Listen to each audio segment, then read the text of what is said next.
한 목소리로 같이 읽겠습니다. 예수께서 또 이르시되 너희에게 평강이 있을지어다. 아버지께서 나를 보내신 것 같이 나도 너희를 보내노라. 아멘. 네, 오늘 첫 주이다 보니까 올 한 해 하나님이 주신 비전, 또 우리의 사명에 관한 말씀을 나누도록 하겠습니다. 우리 2020년 우리가 표어로 너희 눈을 들어 밭을 보라는 이제 표어를 가지고 한 해를 시작했습니다. 비전 2020년. 그런데 지난 한 해 또 많은 일들이 있었지만 또 하나님이 바라보기 원하시는 정말 우리가 눈을 들어 바라봐야 할 영혼 추수의 밭이 있었죠. 그런데 우리가 그 밭을 바라보고 그냥 끝나서는 안 되죠. 바라본 그곳을 향해 또 달려가야 합니다. 그래서 요한복음 20장 21절 이 사명의 말씀을 올해 표어로 기도 가운데 붙들기 원해서 이렇게 정해봤습니다. 나도 너희를 보내노라. 요한복음은요, 성부 하나님 아버지께서 성자 하나님 예수 그리스도를 이 땅에 보내신 이야기입니다. 요한복음의 전체 그 줄거리를 하나로 요약하면 그거예요. 하나님이 아들을 이 땅에 보내신 이야기. 이 요한복음의 줄거리입니다. 여러분, 왜 하나님이 그 아들을 이 땅에 보내셨죠? 이 땅은 온통 어둠으로 가득 차 있기 때문에 그래요. 죄의 어둠, 정말 탄식 소리가 가득하지 않습니까? 이 땅은 죄로 인한 사망과 그 심판으로 얼룩져 있기 때문에 또 아들을 보내셨습니다. 이 땅은 이기적인 욕망과 분쟁과 전쟁, 미움이 가득한 세상이기 때문에 우리 예수님께서 이 땅에 사랑으로 오신 것이죠. 그래서 빛으로, 생명으로, 사랑으로 예수님이 오셔서 그 일을 감당하신 것입니다. 그런데 예수님은 이 땅에 오셔서 그 일을 감당하셨을 뿐만 아니라 예수님의 제자들이 그 일을 세상에서 또 이어서 감당하기 원하셔서 그 제자들을 세상에 보낸다 하셨습니다. 근데 요한복음은 기록될 당시에만 유효한 효과 있는 말씀이 아니라 이 시대에 그 말씀을 대하는 우리 모두에게도 능력의 말씀인 줄 믿습니다. 따라서 요한복음의 말씀은 이 시대를 살아가는 예수님의 모든 제자들, 하나님의 자녀들을 위한 말씀이에요. 그러니까 이 말씀을 나를 위한 말씀, 우리를 위한 말씀으로 받아야 합니다. 예수님께서 우리를 보내신다라고 합니다. 나를 보내시기 원하신다. 이 관점에서 오늘 말씀을 이해하면 되겠습니다. 교회의 본질은요, 이것입니다. 우리가 보냄받기 위해 부름받은 모임이에요. 에클레시아, 부름받은 자들의 모임이다, 이런 뜻이거든요. 그런데 왜 우리가 부름받았는가? 목적이 있어요. 그냥 우리끼리 이렇게 모여서 예배드리고 우리끼리 기뻐하고 찬양하고 이것으로 that's 끝나라, 이게 아니라 목적이 있기 때문에 불러주신 것이죠. 바로 보내시기 위해서, 세상 가운데 우리를 다시 파송하시기 위해서 우리를 불러 모아 주신 것입니다. 그게 교회의 본질입니다. 요한복음 20장 21절은 요한복음판 지상 사명이에요. The Great Commission. 마태복음 28장 19절 20절, 사도행전 1장 8절만이 지상 사명이 아니라 요한복음 20장 21절 이 말씀도 우리에게 주신 최고의 명령이라고 하는 것입니다. 마태복음에서는 모든 족속으로 제자를 삼으라 이렇게 말씀하셨죠. 모든 족속으로 제자를 삼으라. 그래서 우리가 무엇을 바라봐야 할 것인가, 누구에게 가야 할 것인가가 분명히 마태복음에 기록되어 있죠. 요한복음에서 아버지께서 나를 보내신 것 같이 나도 너희를 보낸다 하실 때 보냄을 향한 그 방향성은 어디냐면 모든 족속이에요. 열방이에요. 온 세상입니다.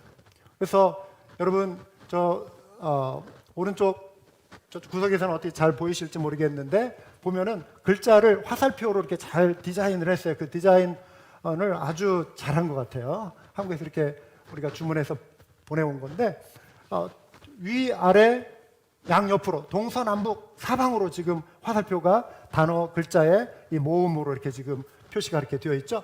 온 열방으로, 온 세상으로 하나님이 동서남북 다 흩어져서 열방을 품기를 원하시는 것이죠. 우리 한맘교회가 지난 10년간 EGA 사역을 해오지 않았습니까? 열방에서 몰려온 이들을 품는 사역이었어요. 이 사진에서 보시면 여러분들이 후원해 주신 또 참여해 주신 크리스마스 슈박스 매해 해왔지 않습니까? 전달하는 장면인데요. 저 가운데 계신 저 뒤에 흰 옷 입은 그 어머니는 미얀마 그에서 오신 난민이에요. 이 가족이 정말 신실한 가정입니다. EJ 처음부터 꾸준히 그래 이 꼬마 소녀의 오빠가 있어요. 바로 이쪽에 지금 사진에는 나타나 있지 않는데, 그래서 오빠와 여동생이 EJ에 열심히 참여했던 친구들이에요. 저 어머니는 예수님을 먼저 믿었어요. 남편은 예수님을 믿지 않고 우상을 섬겼던 분이에요. 그런데 병이 났는데 의사가 손을 자른다고 해서 팔을 자른다고, 제가 어느 책에 그 간증에도 실어놨어요. 메리라고 하는 분인데 이분 어머니 이름이. 의사가 이제 수술하는 날짜까지 잡았어요. 막 팔이 부어 올라가지고 시커멓게 변해서. 그런데 이 남편이 하도 옆에서 아내에게 예수님에 대한 이야기를 들어서 그 다급한 순간에 예수님께 기도한 거예요. 밤새 저를 살려달라고. 진통제를 먹지 않으면 견딜 수 없는. 그런데 놀랍게도 그 밤새 기적이 일어난 거예요. 이 팔이 낫기 시작한 거예요. 의사가 깜짝 놀랄 정도로. 그래서 수술하지 않고 지금 건강하게, 오늘 이번에 갔더니 남편 이제 직장 다닌다고 해요.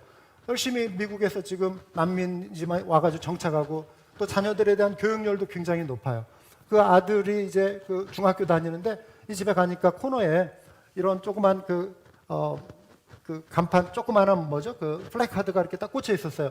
거기에 우수 학생, 그 학생이 다니는 학교 이름 위에 있고, 학교에서 아마 나눠준 것 같아요. 집에 가서 꽂아놔라 하면서 나눠준 것 같아요. 이 학교에서 자랑스러운 우수한 학생이다, 그거를 쓴 그 글자 편말이 꽂혀 있었어요. 교육열들이 참 높습니다. 이분들이 자녀들을 미국에서 아메리칸 드림을 가지고 열심히 교육하기를 원해요. 그런데 이 아이들이 어려서부터 이렇게 신앙으로 잘 자라서, 저희가 꿈꾸는 것이 있잖아요. 우리 이재가 꿈꾸고 우리가 함께 기도하는 거. 이 아이들이 자라서 지금은 이제 미국 시민권자가 되어서 나중에 짧은 기간이든 아니면 긴 기간이든 그들의 출신 지역에 가가지고 정말 그 어둠의 땅, 그곳에 가서 복음을 전하는 일들이 일어날 줄 믿습니다. 우리가 이걸 가지고 기도하면서 이지의 사역을 감당해 오지 않았습니까? 열방을 품는 사역이에요. 예수님이 나도 너희를 보낸다 말씀하셨습니다. 요한복음은 앞에서 말씀드린 대로 하나님께서 아들을 세상에 보내신 이야기입니다. 그런데 여기에서 끝나지 않고 또 아들이 우리를 세상에 보내시는 그 이야기가 또한 요한복음의 줄거리가 되는 것입니다. 핵심이에요. 여러분, 기독교는요, 보내고 보냄받는 움직임이 있는 신앙 공동체입니다.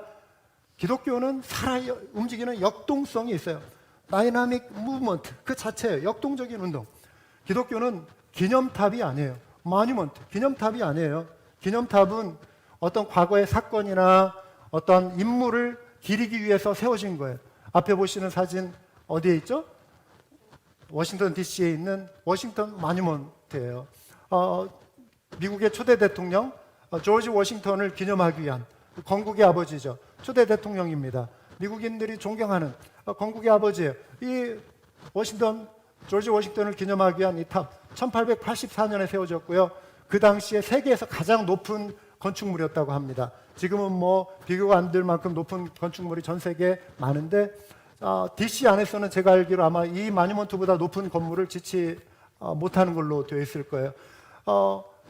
미국인들이 자랑스럽게 여기는 과거의 그 역사를 상징하는, 기억하는 하나의 건축물이죠. 그런데 여러분, 마뉴먼트, 이 기념탑은 뭐냐면 과거예요. 과거에 머물러 있는 것입니다. 그건 굉장히 수동적인 거예요. 움직이지 않아요. 그냥 기억하는 정도예요.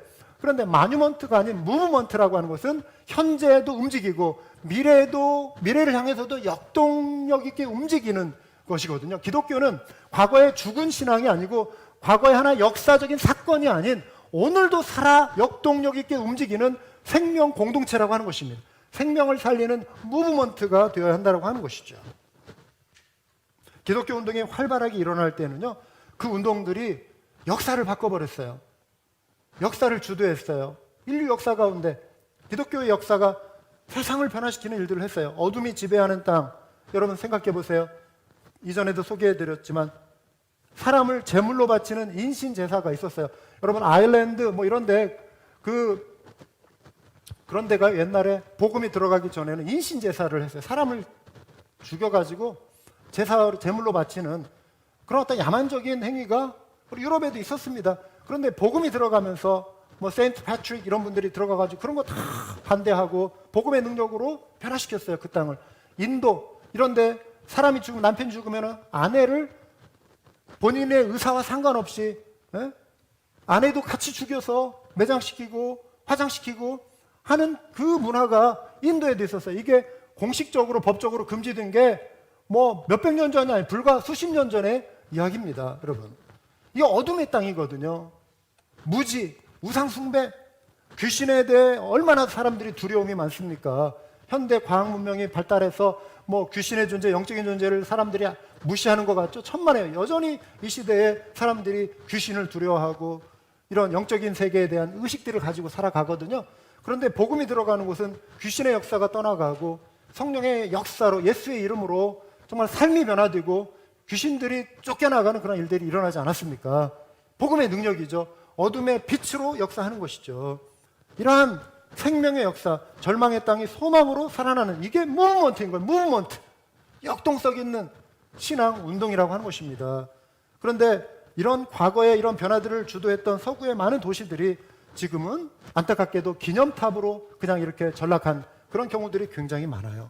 지금부터 120년 전인 1900년도를 보면은요, 그 당시에 전 세계에서 대도시들이 그 당시에도 많이 있었죠. 뭐 런던이나 뉴욕이나 시카고나 유럽의 뭐 베를린 뭐 이런 도시들 이렇게 보면은 인구들이 많이 밀집해 있었고, 이런 도시들이 기독교 인구가 제일 많은 그런 도시들이었어요. 심지어 뭐 런던 같으면은 1900년도에 이런 프로테스탄트와 캐톨릭을 다 합해서 96%가 크리스찬이었어요. 내가 기독교인이다라고 말하는 사람들이 100명에 96명이었어요. 런던이 그랬어요. 뉴욕이 그랬어요. 시카고가 그랬어요. 지금 범죄 도시 시카고로 막 악명이 높잖아요. 그런데 기독교 인구가 그 당시에는 그랬어요. 10개 도시에 세계 그 기독교 인구가 제일 많은 도시가 유럽과 미국에 있었어요. 그런데 지금은 2개만 남았어요. 그것도 동구 유럽인 러시아, 그리고 미주의 뉴욕은 지금 65%로 통계상은 그래요. 그런데 나머지는 다 남미나 아시아권, 지구촌 남반부 쪽에 위치하고 있습니다. 이렇게 바뀌었어요. 변했어요. 그래서 한때 이 세계를 변화시키고 정말 선교에 열정적으로 참여했던 이런 나라들, 도시들, 유럽과 미국이 힘을 잃어가고 있고요. 지금 미국이 뭐 기독교인들이 여전히 많이 있다고 하지만 예수 그리스도가 생명의 주인이요 구원자의 죽으심과 부활로 내가 구원받았습니다라고 확실하게 믿고 성경의 권위를 절대적으로 믿는 이벤젤리컬 페이스, 복음주의 신앙을 갖고 있는 사람들은 대도시 5%도 안 돼요. 제가 통계를 쭉 봤어요. 유럽이나 미국의 대도시들 가운데 5%도 안 돼요. 이벤젤리컬, 그 복음주의권 신앙생활. 그러니까 구원의 확신이 없는 그냥 문화적인 신앙생활을 하고 있는 사람들은 많이 있어요. 그러니까 유럽과 북미주가 선교의 대상지가 됐다라고 하는 말이 틀린 말이 아닌 것입니다. 그런데 여러분, 남 이야기할 게 아니라 우리 자신들, 우리 교회도 되돌아봐야 돼요. 안심할 수 없습니다. 과거의 열심과 헌신은 단지 지나간 과거일 따름이에요. 우리 자신과 교회가 과거에 이런저런 헌신을 했다고 해서 그 열정이 오늘과 내일 계속 이어지리라는 법은 없습니다. 오늘도 깨어서 정말 새로운 마음으로 우리의 마음을 하나님 앞에 드려야 할 줄 믿습니다. 2021년을 맞이한 우리는요, 우리의 신앙이 과거의 어느 시점에 정체되어 버린, 멈춰버린 기념탑이 돼서는 안 되고요, 무브먼트가 되어야 돼요. 오늘도 역동성 있게 살아 움직이는 뜨거운 신앙을 간직하며 달려가야 하는 것입니다. 세상을 변화시키는 영향력 있는 운동. 그래서 스티브 에디슨이라고 하는 분이요, 세상을 바꾸는 운동, Movements that Change the World 라고 하는 책을 썼는데 거기에 5가지 특징을 소개하고 있습니다. 첫 번째는 이 강력한 세상을 변화시키는 이 무브먼트, 기독교 무브먼트에는 어떤 특징이냐면은 강렬한 믿음이 있대요.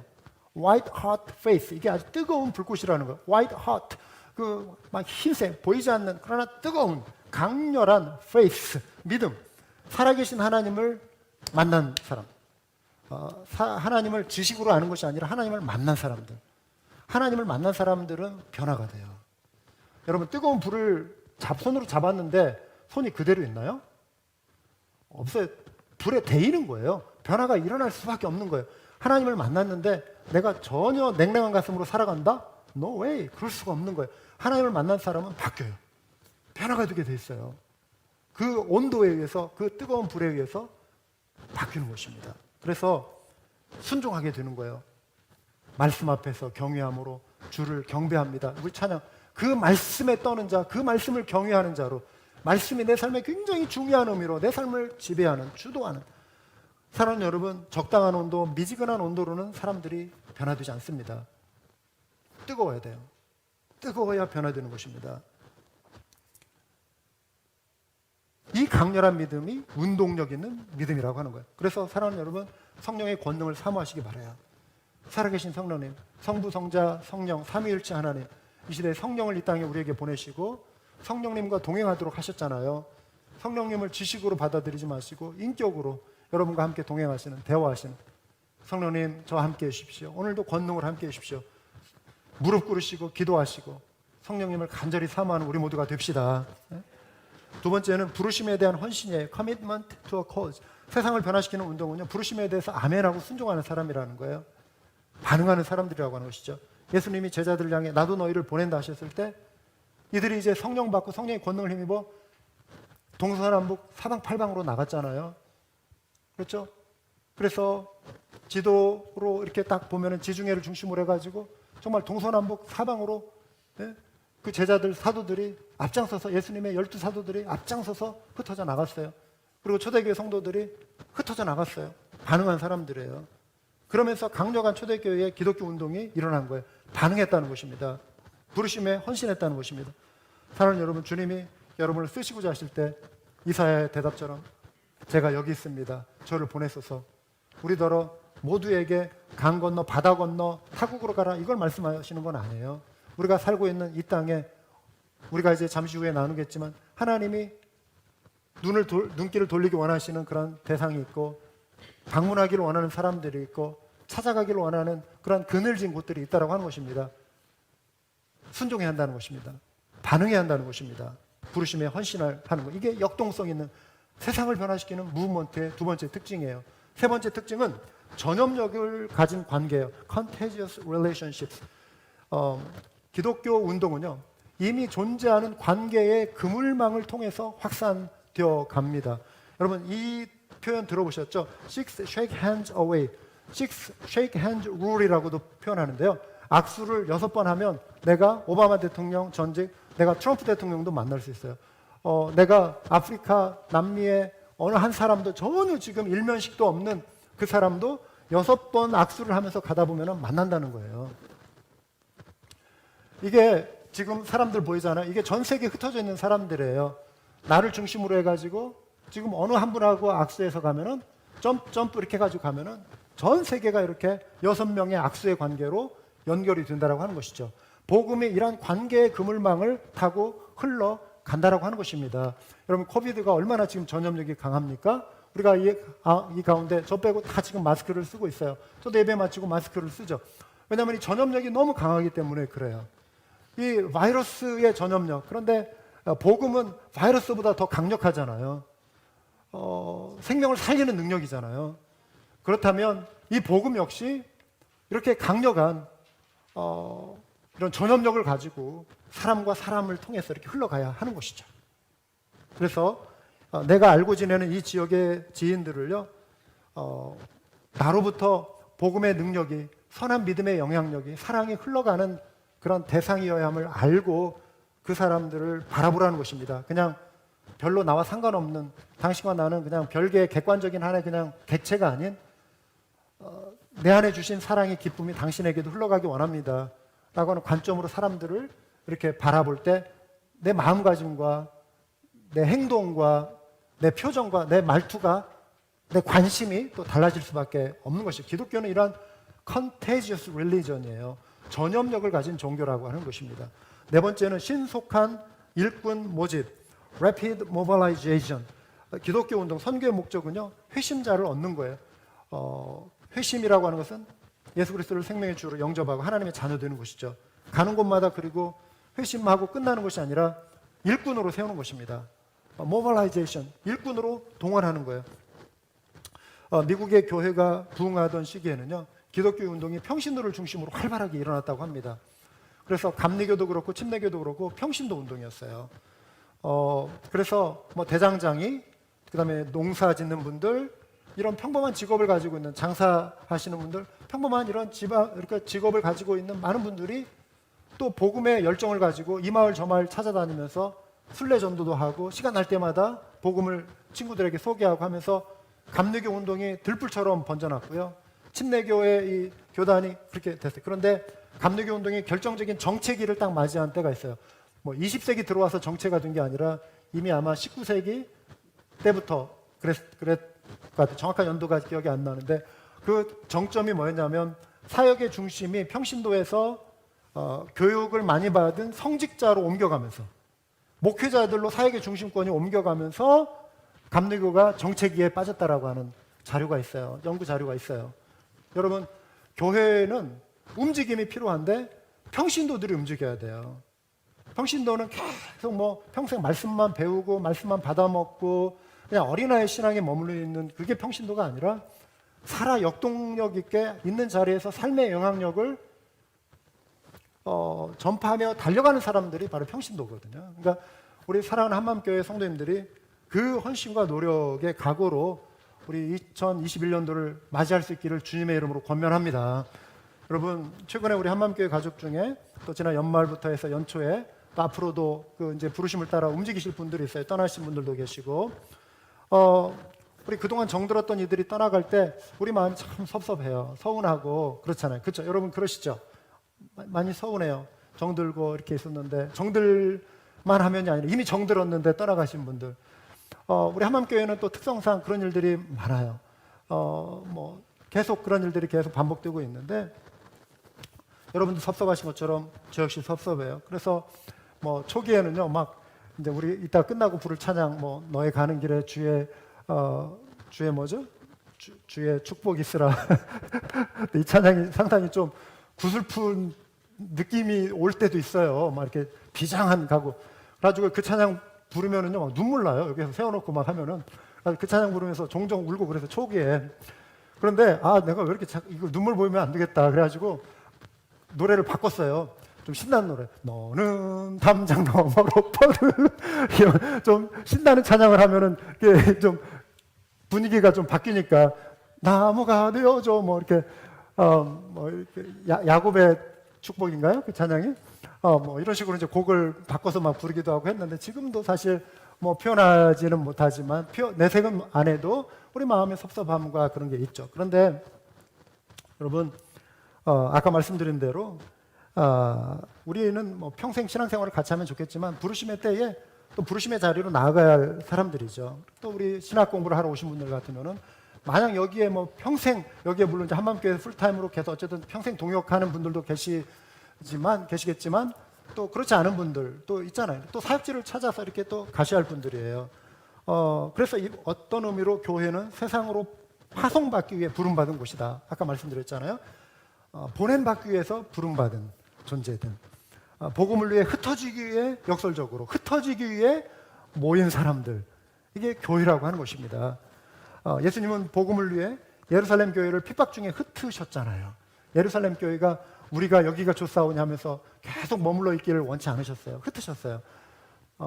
바울과 바나바는 안디옥 교회를 세우고 열심히 지도하고 훌륭한 교회의 탑 리더들이었지만 또 하나님의 선교로 그들을 헬라 문명으로 확 보내셨어요.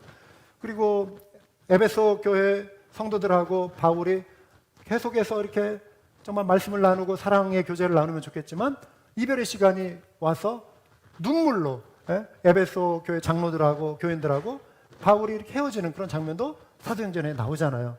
왜요? 사명 때문에 그래요. 사명 때문에. 복음을 위해 움직이는 사람들은 이런 일을 경험하는 것입니다. 그래서 여러분 오늘이라고 하는 이 시간이 그래서 소중한 거예요. 우리 한번 옆에 한번 돌아볼까요? 전우자 이렇게 한번 살펴보세요. 함께 지금 예배드리고 있는 우리라고 하는 이 관계, 이 시간이 우리에게 너무 소중한 거예요.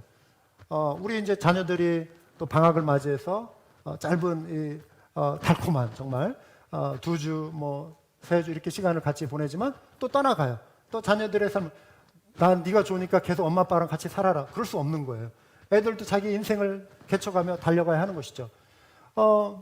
계속 붙잡아 줄 수 없어요. 그래서 오늘이라고 하는 이 순간이 함께하는 이 시간이 너무 소중하고 좋은 거예요. 이 순간. 그래서 이 순간을 우리가 사랑하고 이 순간을 기뻐하고 그래야 하는 것입니다. 아멘. 우리 교회 가족이 그래요. 교회 가족이. 그래서 우리가 또 파송할 때 또 하나님은 이 빈자리를 채워주시고 일꾼들을 또 우리가 또 기도하는 것은 또 보내주시도록 또 기도하고 무엇보다도 말씀드린 대로 우리 평신도 한마음교회 가족들이 그 사역에 이제 빈자리를 채우실 수 있는 은혜가 있기를 바랍니다. 네, 그리고 다섯 번째는 적응력 있는 방법이에요. Adaptive Methods인데요. 복음이 유대에서 헬라 지역으로 건너갈 때 사도들은요, 이들이 다 유대인들이잖아요. 자기들이 어려서부터 형성된 문화라고 하는 게 있어요.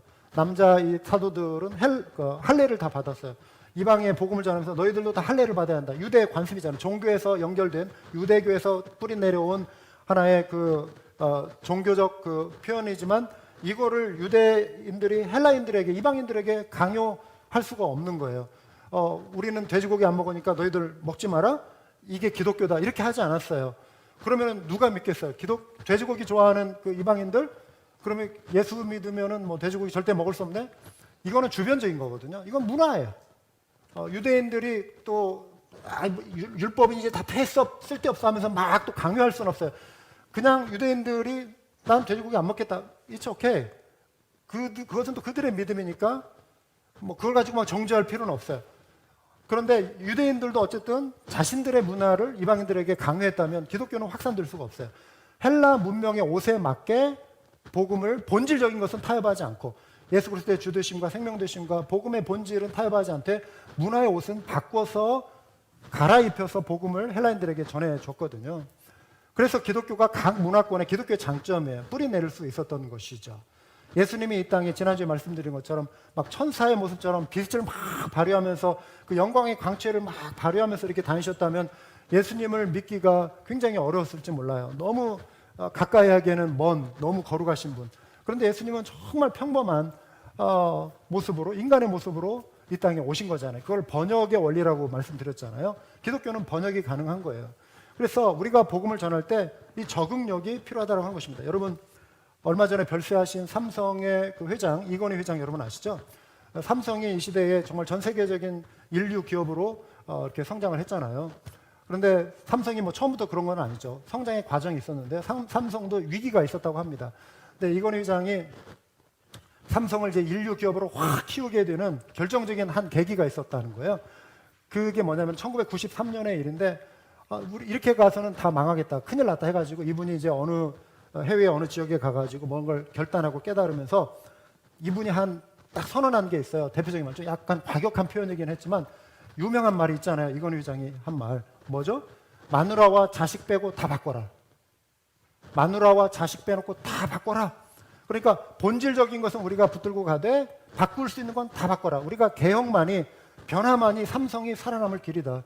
변화는 나부터 시작된다. 내가 온전히 변화될 때 주변이 변화되는 것이다. 바꾸자! 이 변화를 시도했다는 것입니다. 옛날의 것을 내가 막 고집하고 변화되기를 거부했다면, 비본질적인 것을 막 고집했다면 오늘의 삼성은 존재할 수 없었다라고 하는 것이죠. 여러분 2020년까지 여러분들이 나름대로 고집해온 어떤 모습이 있을 거예요. 뭐 성경 통독? 뭐 말은 좋은데 나는 성경 통독 절대 안 해. 이런 분이 혹시 있을지 몰라요. 그냥 내가 생각하는 어떤 어떤 나름대로 어떤 고집이 있는 거예요. 뭐 성경 통독 남들이 아무리 해도 나는 성경을 읽는 내 방식이 있어. 여러분 이것도 성경을 통독으로 한번 쭉 해보는 게 굉장히 의미가 있거든요. 한번 바꿔보시라는 거예요. 기도 모임, 나 혼자 그냥 뭐 조용한 데 가서 기도하면 됐지. 뭐 또 같이 모여서 기도해? 기도 모임 나오세요. 참여하세요. 바꿔보시라는 것입니다. 적응해 보시라는 거예요.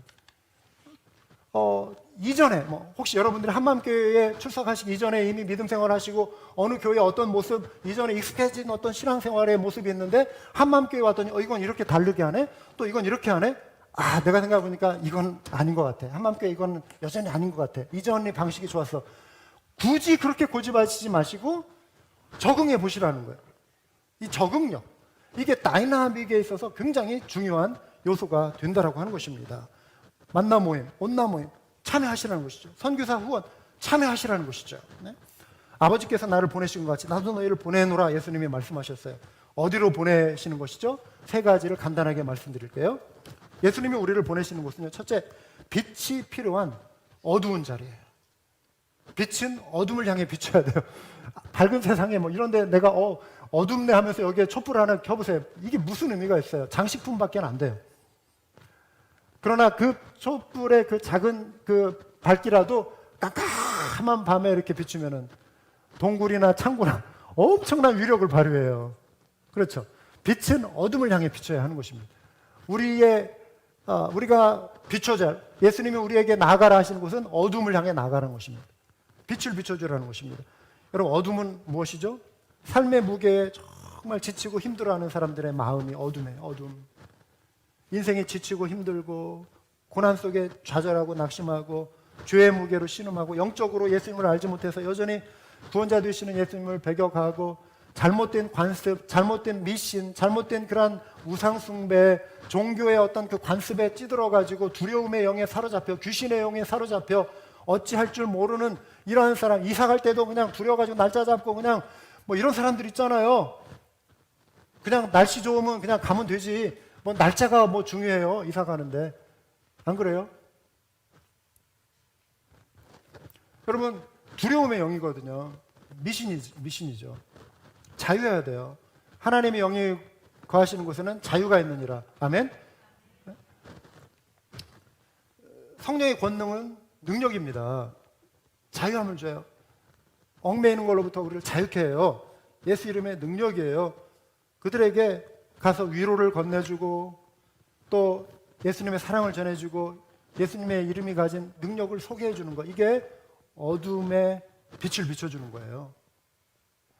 어둠의 장소는 어떤 지역을 의미하는 것이 아닌, 지역도 포함이 되지만 무엇보다도 우리 주변에 있는 그런 사람들을 포함하는 것입니다. 그들의 마음을 또 아픔을 만져주시고 고민을 들어주시길 바라요. 위로를 전해주시기 바라요. 예수님이 우리를 보내시는 그곳은요, 둘째, 생명이 필요한 메마른 자리예요. 죽음의 자리, 메마른 자리. 저희 집에요, 난초 화분이 하나 있어요. 그런데 이제 저희가 이제 새로 이사했을 때 선물로 받은 난초인데 꽃이 예쁘게 핀 난초였어요, 처음에.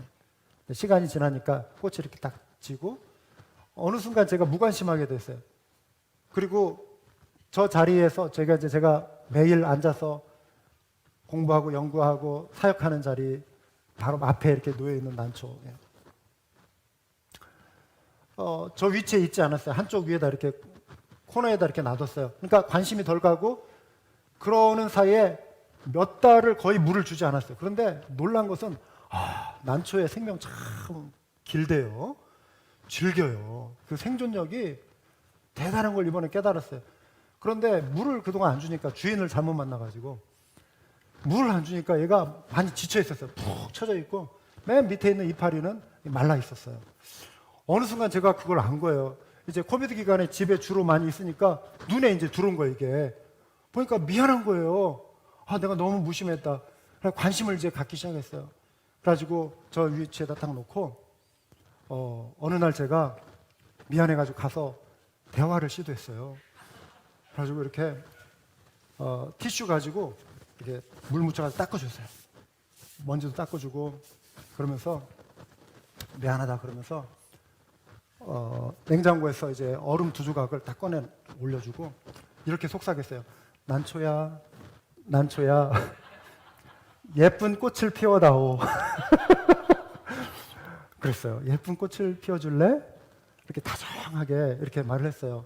얘가 따뜻하게 받아들이도록, 진심으로 받아들이도록 진심으로 이야기를 했어요. 그럼 뭐 우습게 들리실 수 있는데 저는 진짜로 얘가 말을 알아듣는 것으로 생각하고 그렇게 믿고 그냥 얘기를 했어요. 이 파장이 있다고 하잖아요. 파장이. 예? 전에 한번 제가 말씀드린 것 같은데 막 시끄러운 음악, 막 욕설 이런 거는 그 파장이 식물을 사실 상하게 한대요. 그렇죠? 부드러운 말, 칭찬의 말, 감사의 표현이 놀랍게도 그 아름다운 식물체의 건강한 파장을 일으켜서 잘 자라게 한다는 과학적인 검증이 있습니다. 그래서 제가 그걸 이제 기억하면서 난초야, 난초야, 예쁜 꽃을 피워다오. 그러면서 월요일마다 이걸 2조각을 놔뒀거든요. 그랬더니 다시 한번 이걸 사진 보여주실래요? 이게 이쪽으로만 이렇게 하나 뻗어 있었던 건데 옆으로 2개가 삐죽삐죽 나오기 시작하는 거예요. 굉장히 빠른 속도로, 생각보다 빠른 속도로 이렇게 나오면서 두 개를 쫙 뻗치더니 7개의 꽃망울을 지금 준비하고 있어요. 세상에 7개의 꽃이 지금 필 준비를 하고 있는 거예요. 예? 저는 이런 일이 일어날 줄 몰랐죠. 기대는 있었지만 실제로 꽃을 피워주기 시작하는 거예요. 사랑하는 여러분, 제가 이걸 영적인 원리로 좀 이렇게 좀 적용해서 표현을 하고 싶은데요. 생명이 필요한 메마른 자리. 우리가 전해줄 사랑의 말, 이 복음의 메시지가 이 메마른 영혼들, 괴로운 영혼들, 탄식과 좌절과 낙심 가운데 있는 영혼들을 살리는 능력의 말씀이 됨을 믿으시기 바랍니다.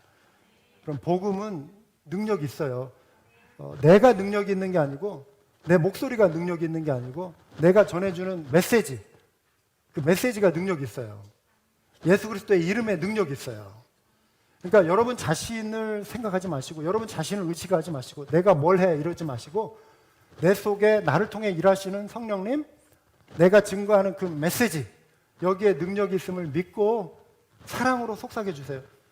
지금 어떤 분들은 굉장히 힘들고 지쳐있고 예수님의 옛자도 꺼내지 못하게 하고 거부하고 정말 메마른 장작처럼 딱딱한 그런 사람들 있을지 몰라요. 그러나 그들 안에도 생명이 살아나는 역사가 일어나게 될 줄 믿으시기 바랍니다. 생명의 생수 되신 예수 그리스도를 그 얼음 조각을 하나씩 그들에게 떨어뜨려 줄 때 어느 순간 이들 가운데 생명이 피어나는, 생명의 꽃이 피어나는 역사가 일어날 것을 기대하시기 바랍니다. 이게 바로 우리에게, 하나님이 우리에게 가라 하신, 나도 너희를 보낸다 할 때 우리가 가야 할 그 대상이 된다라고 하는 것입니다. 세 번째는 하나님 우리를, 예수님이 우리를 보내시는 그 대상은요, 사랑이 필요한 차가운 자리예요. 이 시대에는 나 중심적인 이기적인 삶이 팽배합니다. 온통 나 중심적인. 여러분, 사랑은 내가 받기 위해서 주는 사랑은 온전한 이타적인 사랑이 될 수가 없어요. 그렇죠? 내가 뭔가를 기대하고 준다면 이것도 좀 이기적인 사랑이 되겠죠. 나에게 성경에서도, 그러니까 갚을 수 있는 사람들에게 베풀지 말고 갚지 못하는 사람들에게 베풀 때, 그걸 능력이 없는 사람들에게 베풀 때 그 상이 크다 이랬잖아요. 그러니까 저 사람은 내가 뭘 주면은 나에게 2배, 3배로 줄 수 있는 사람이다 생각하고 내가 선물을 준다면 이거는 이기적인 그런 동기가 될 수 있는 것이죠. 그런데 내가 베푸는 대상이 나에게 줄 수 있는 게 아무것도 없어. 그렇지만 나는 주는 거예요. 흘려보내는 거예요. 받을 생각하지 않고 그냥 흘려보내는 거예요.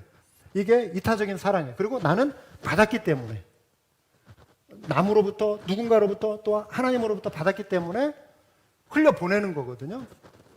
이타적인 사랑이죠.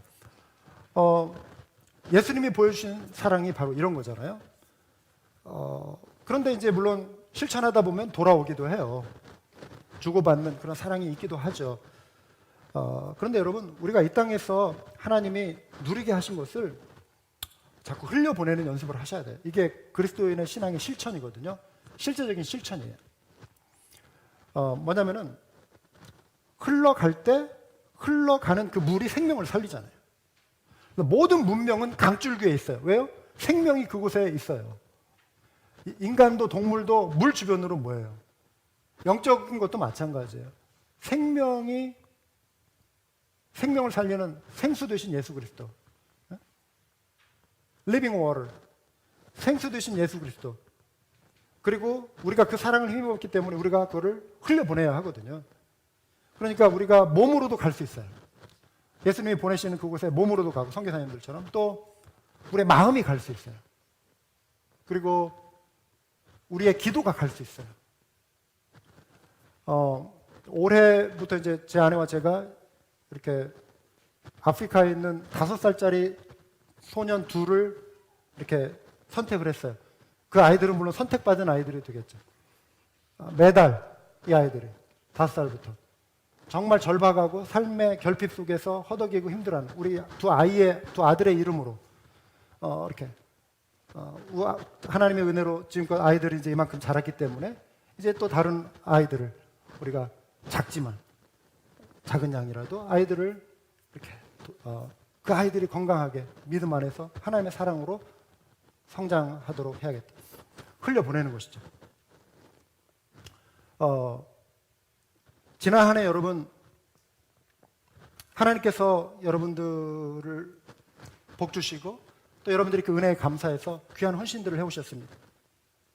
여러분들께 여쭤볼게요. 하나님 앞에 헌금하시고 뭐 11조나 어떤 감사헌금을 내시고 갑자기 막 내 삶이 힘들어지고 막 집안 경제가 어려워지고 막 먹을 것이 다 떨어지고 이런 분 혹시 계십니까? 하나님 앞에 헌금했는데 막 갑자기 막 결핍이 찾아오고 막 가난해지고 막 굶게 되고 아마 이런 분은 아마 이 자리에 아무도 안 계실 거예요. 그렇죠? 헌금을 하고 하나님 앞에 드렸는데 또 하나님은 채워주셨어요. 먹게 하시고 누리게 하시고 살게 하셨어요. 흘려보내는데 하나님이 또 공급해 주신다고 하는 것입니다. 복은 마치 갈릴리 호수와 같은 거예요. 그 산자락 그 지류부터 위로부터 물줄기가 쭉 내려와요. 메마르지 않는 물. 그 산에서 얼음이 녹고 봄철에 여름철에 가을철에 마르지 않는 샘물이 되어 지류가 돼서 갈릴리 호수로 연결해서 쫙 흘러오면 그 갈릴리 호수에는 수많은 물고기들이 움직이면서 생명의 강으로 호수로 변해 있는 거예요. 근데 갈릴리 호수가 생명의 호수가 되는 거는 요단강이라고 하는 그 지류를 통해 아래로 또 흘려보내는 거예요. 받은 것을 또 흘려보내는 거예요. 계속 영원히 담아두지 않고. 사해는 그런데 죽음의 바다예요. 막혀 있어요. 아래로 내려가지 않아요. 소금 염분이 굉장히 많아요. 몸이 거의 뭐 둥둥 뜰 정도의 죽음의 바다가 됐어요. 물고기가 살지 못해요. 영적인 교훈이 있잖아요. 그 지리를 통해서 배우는 영적인 교훈이 있잖아요. 사랑하는 여러분, 우리가 흘려보낼 때 우리의 생명이 더 풍성해짐을 믿으시기 바랍니다. 우리 한맘교회는 이 갈릴리 호수처럼 생명이 살아있는 교회가 돼야 돼요. 그래서 일꾼이 들어와서 우리가 계속 10년이고 20년이고 붙잡을 수가 없어요. 또 사명을 통해 나아갈 사람들을 기쁨으로 또 파송하고 또 하나님이 우리에게 주시는 복을 또 나누고 하는 것이죠. 최근에 아프가니스탄에 계신 선교사님으로부터 선교 편지를 받았습니다. 그 일부 내용을 소개해드리고 말씀을 마칠까 합니다. 전에 우리 교회에 오셔서 또 말씀도 전해주신 분인데 실명은 제가 온라인으로 지금 예배가 방송되기 때문에 공개하지 않겠습니다. 이곳 겨울은 유난히 춥습니다. 아프가니스탄도 지금 겨울이에요. 며칠 전 아내가 사역을 마치고 집에 돌아와서는 제 앞에서 눈에 눈물이 고이는 것입니다. 왜 그러냐고 물어보니 오늘 방문한 집은 너무 가난해서 이 추운 겨울에 난로도 없이 어린 아이들과 떨며 춥고 배고프다며 아내를 보면서 울먹이는 목소리로 제발 도와달라고 하더랍니다. 아내는 집으로 돌아오는 길에 아프가니스탄에서 제작한 석탄과 나무를 연료로 사용하는 난로가 얼마 정도 하는지 알아보았다고 합니다. 이 나라 돈 3,000 아프간이면 난로를 살 수 있다는 것입니다. 석탄과 나무를 조금 사주면 5,000 아프니카면 도움을 조금 줄 수 있을 것이라고 합니다. 5,000 아프간이면 달러로 60달러입니다. 난로 하나와 연료 조금 사주는 게 60달러래요. 기도하는 중에 도움을 주자는 마음을 주셔서 그 가정에 난로와 나무를 사다 주었습니다. 그리고 이참에 비슷한 형편 20가정을 선정해서 난로와 석탄, 나무, 그리고 쌀과 밀가루, 콩 등을 사서 나누자고 했습니다.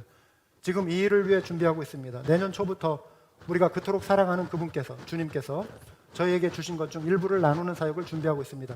그런데 이런 가정이 저 산 동네에 정말 많습니다. 우리 사진 한번 좀 전에 보여주셨었나요? 네, 난로하고 이제 연료, 저 산자락에 있는 동네입니다. 네, 감사합니다. 2020년 들어 거의 매일 저희가 살고 있는 수도 카불에서 테러가 발생하고 있는데 많게는 하루에 5건 테러가 발생하기도 합니다. 집에서 아침, 점심 식사 중 폭탄 터지는 소리를 듣습니다.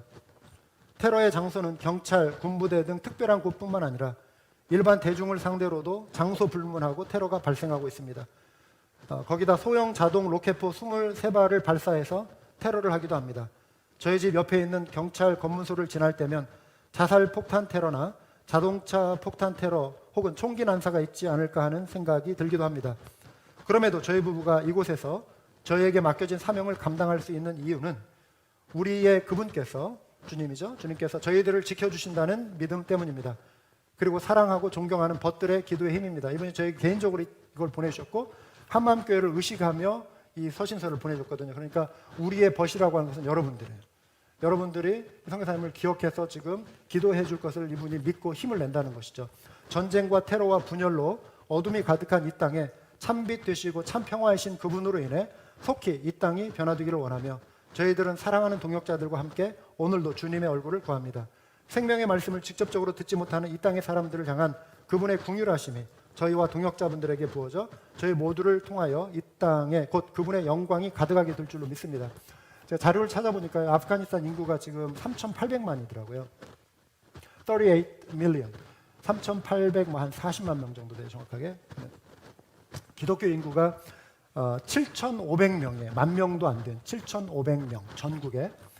그러니까 무슬림의 퍼센테이지는 99.9%예요. 아프가니스탄이. 그런데 기독교는 통계상으로 0.0%로 나와요. 그러니까 0.0000 뭐 1 뭐 이 정도 뭐 이렇게 쭉 가다 보면 들 수는 있겠지만 그냥 간단하게 그냥 0.0% 기독교 인구. 그러니까 이 땅은 완전히 어둠이에요. 어둠. 메마른 땅, 죽음의 땅이죠. 이대로 가면 그 3,800명은 구원받지 못하고 다 죽을 수밖에 없는, 예수님을 배척하고 거부하는, 예수 믿는 자를 잡아 죽이고 법적으로 금지하고 탄압하는, 핍박하는 탈레반들 옛날에 막 그 기독교인들에 대한 테러들 이런 거, 어둠의 땅이죠. 그런데 이곳에 이 글을 보내오신 선교사님 네이버는 아버지께서 나를 보내신 것 같이 나도 너희를 보낸다라고 하는 이 말씀 순종하고 그냥 달려간 거예요. 날아간 거예요. 비행기 타고. 단순한 순종이에요. 단순한 순종. 기독교 운동은 이 단순한 순종. 주님의 빛을, 생명을, 사랑을 나눠주고 있습니다.